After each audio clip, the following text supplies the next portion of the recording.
एक दफा का जिक्र है कि एक गांव में एक सीधी साधी बूढ़ी औरत फारिस और हारिस नामी दो बेटों के साथ रहती थी। इसके दोनों बेटे जवान हो गए। कारोबार के सिलसिले में फारिस दूसरे मुल्क चला गया। हारिस अपनी माँ की देखभाल करता।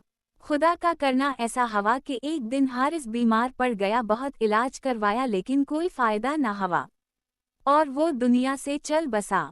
बूढ़ी औरत पर गम का पहाड़ टूट पड़ा। इसकी देखभाल करने वाला अब कोई ना रहा। उसने बड़े बेटे को खत लिखा, उसे अपनी हालत और हारिस की मौत के बारे में बताया।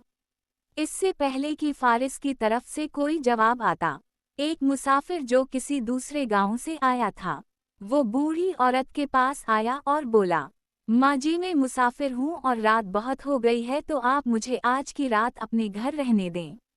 सुबह होते ही मैं चला जाऊंगा। बूढ़ी औरत ने कहा, कोई बात नहीं बेटा, एक रात ही तो रहना है, कौन सा घर उठा कर ले जाओगे? वैसे तुम कहाँ से आए हो?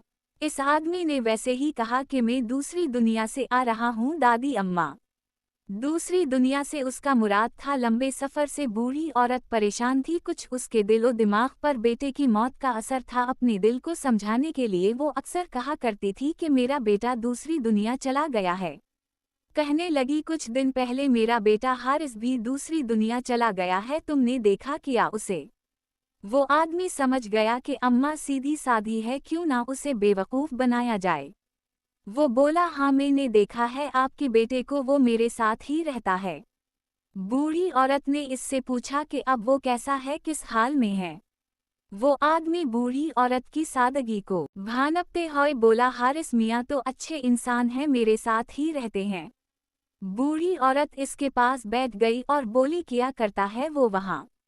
वो आदमी बोला, अभी तो उसे वहाँ कोई ढंग का काम भी नहीं मिला, बेचारा बकरियां चुराता है, कपड़े भी फटे पुराने हो गए हैं इसके। बूढ़ी औरत फौरन से उठी, 50 अशरफियां कपड़े का एक थान और कुछ जरूरी सामान ले आई और बोली, ये मेरे बेटे को दे देना।